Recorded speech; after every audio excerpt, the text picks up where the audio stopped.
down, I know you got me, baby.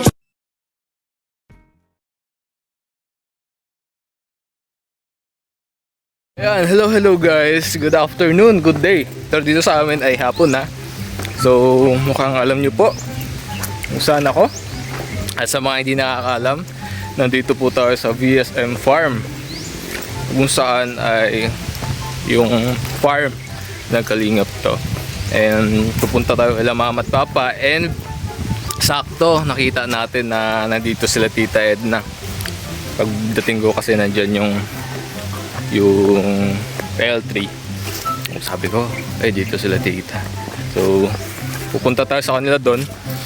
Nagpadala si Mama ng tubig, nauhaw siya. Tapos binilihan na din natin siya ng sombrero. Kasi mainit ngayon ang panahon. So, bisitahin natin sila doon. Tingnan natin kung anong ginagawa nila. No? Samahan niyo po kami. Ako pala.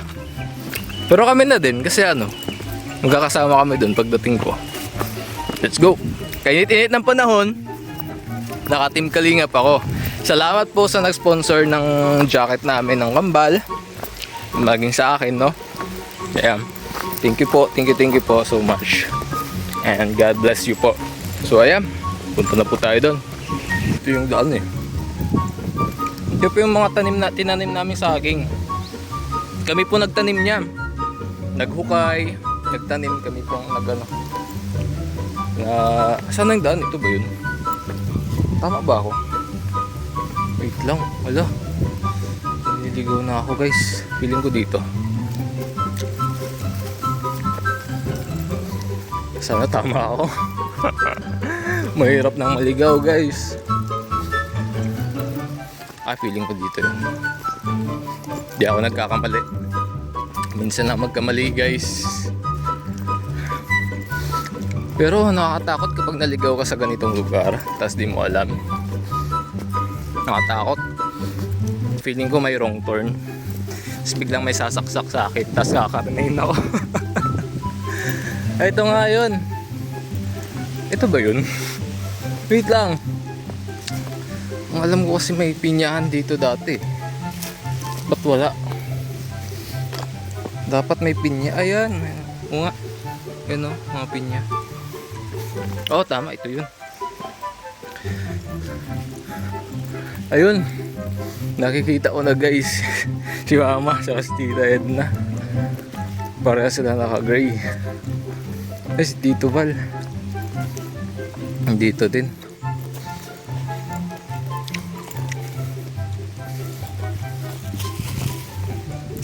Tubalo po. Afternoon po. Bisita po din ako eh. Papadalang tubig sila Nandiyan sila. Opo. Bless po. Ay, nagbuko po. Buko. Sarap na dito.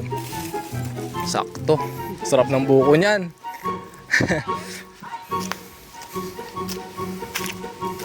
Bubuko daw sila guys. Oy! Hello po, shout out po. Meron, sabi ni Mama, nauuhaw daw siya eh. Kailangan daw ng tubig. Papunta na ako dito. Nakuha na kami ng buko. Kaya nga. Ako na yung magbubuko. May natira pa? Ay, pambira. Mayroong natira. Puno. Puno. Sige po. Tingnan natin guys kung ano natira pa dun. Hindi na tayo natira ng buko. Akyat tayo. Akyat na lang tayo. Init pala. Naka-jacket pa kasi ako. Saan yung daan? Ito yung dating kubo guys oh. Nasira na. Siguro sa bagyo.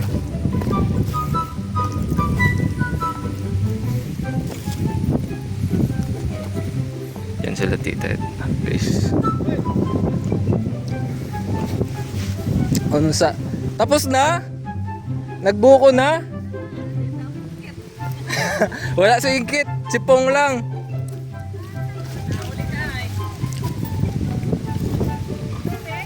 Ito tubig. Nakaalis na ako pag chat niyo eh. Sombrero mo. Hinilam ako. Wala yung wala yung mayroong parang dito. Ang tawag doon? Ano yung pang tennis? Ang importante yung dito. Mali ata ako eh. Palpak na naman ako. Sila na yung yung mata, hindi yung ulo. Kasi po niregalo naman si mamang sapatos nakaraan. Ang problema, sobrang laki sa kanya. Bakit ang haba sa pako? Hindi mo alam ang size ni mama mo. Hindi. First time ko magbiling sapatos sa kanila eh. At least naalala si mama niya. Opo. Ngayon na ulit nakabalik dito. Wala na? Okay, okay lang yan.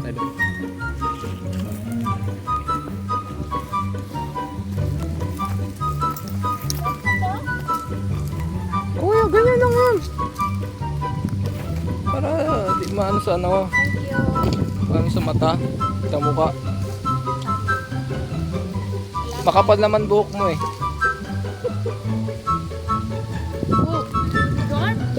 Kung alam ko lang dito si Tita Edna, binilahan ko na din si Tita Edna ng ganyan. Bigla din ako eh, dito pala sila.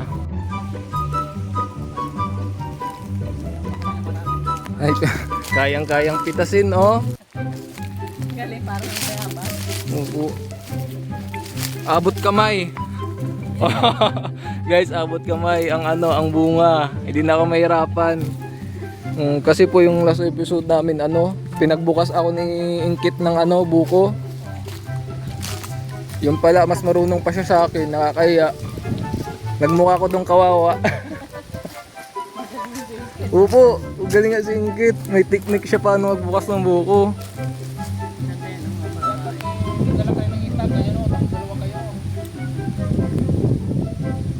Ganda dito taxis ko na naman po kayo mga nyo. Kumabang pa lang. Sabi sa akin ni Kuya Raji, bro, ang cute mo dyan. Tanggal yung angas ko eh. Kasi ang kalat nung pinagbuksan ko. Durog yung balat eh. Buti nga, hindi kasama dalito.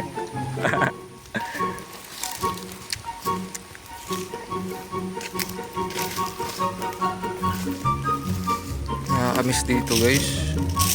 Yung mga isda, mga tilapia, wala na no? Pero baka nandyan lang sila nakatago. Pero hindi na sila nakakain kasi. Yung tilapia dito dati guys, yung Uy, ayun o! Ano yun? May gumalaw. Ay, wala ka.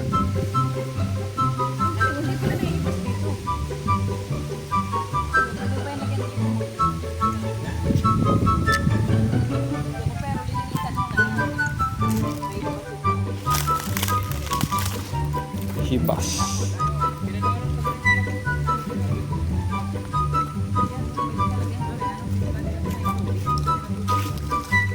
Baka meron diyang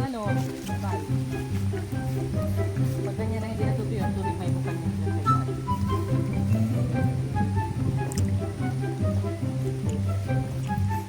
Si Papa pa nagukay nito eh. Kinukay ni Papa guys. Mas wala dun.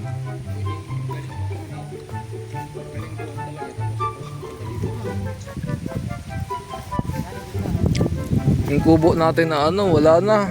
Bakit meron umaano na tubig sa galing yan? Feeling ko po dito. Dito sa taas. Bukal man yung ginawa ko. Kaya nga. Kaya lang yung bukal na yun, di ba? Yung bahay. Pinaikutan na. Ibig sabihin, baka kung saan dyan, the border.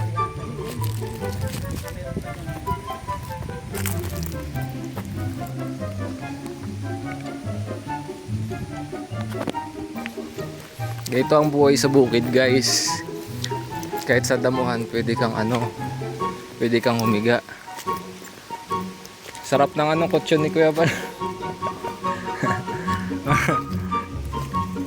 Knockdown na si Kuya Bal guys.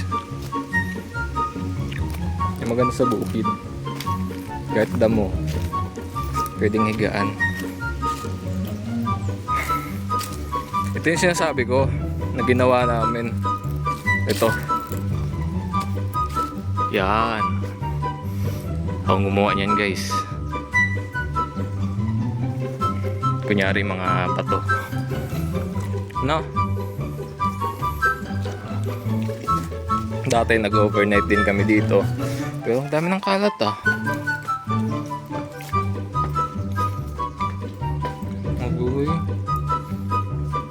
Sayang naman. Hello guys, mga kalingap. So ito po yung dating bahay ni Tatay Ruel, no? So dito din po ngayon sila Papa, sila mga ngalaga na nasa para mga ngalaga dito sa farm. And gagawa ng bagong kama ito ni Papa and gigibayin natin kasi gagawa ng bago dito. So simulan natin guys. Kunyari marunong ako. Huwag niyo akong i-bash ha. Kunyari lang marunong tayo. Ano, okay na to? Unahin mo na yun sa baba. Gigibayin mo na to. Ha? Giba. Dahan-dahan mo pa rin masira ang kahoy. Ayusin mo. Ay, hindi ako marunong. Lang. Ito. Tama. Tungkol ito. Oh, dahan-dahan lang. Wala kami ginamit para matali. Ay, hindi na magagamit ang kahoy.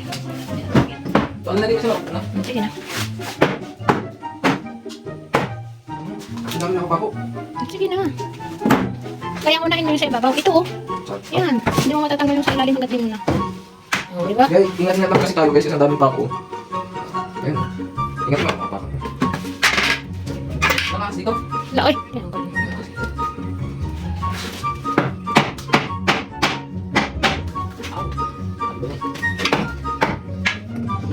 Lagi. Nag-edit.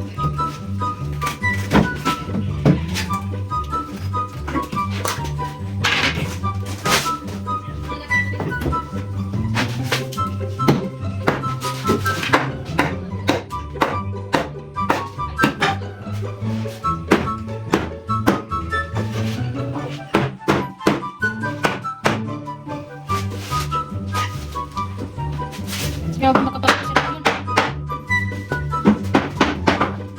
Yun. Tingnan mo. Dubli-dubli ang ano. Ito sa ano. Yan. Ako na mag-ako.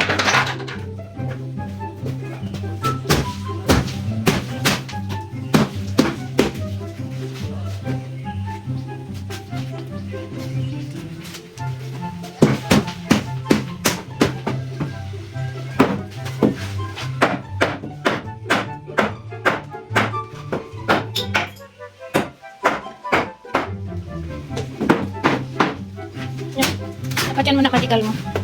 Sige na, kasi sira na yan. Plywood yan para masusunog na doon. Yan.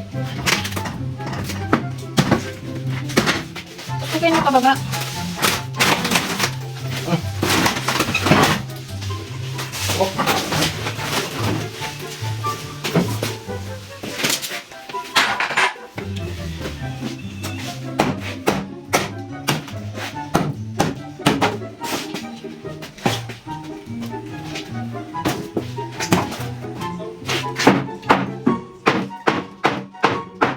Namin yung sa ibabaw, tikalin. Ako naman, ikaw. Ikaw naman, yan. Ako naman muna.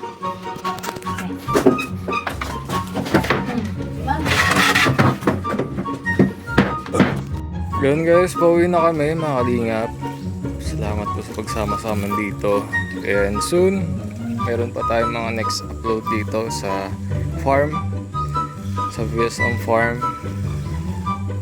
Yung another linis siguro, ayos. May kailangan pa ayusin. Pagtatanim na.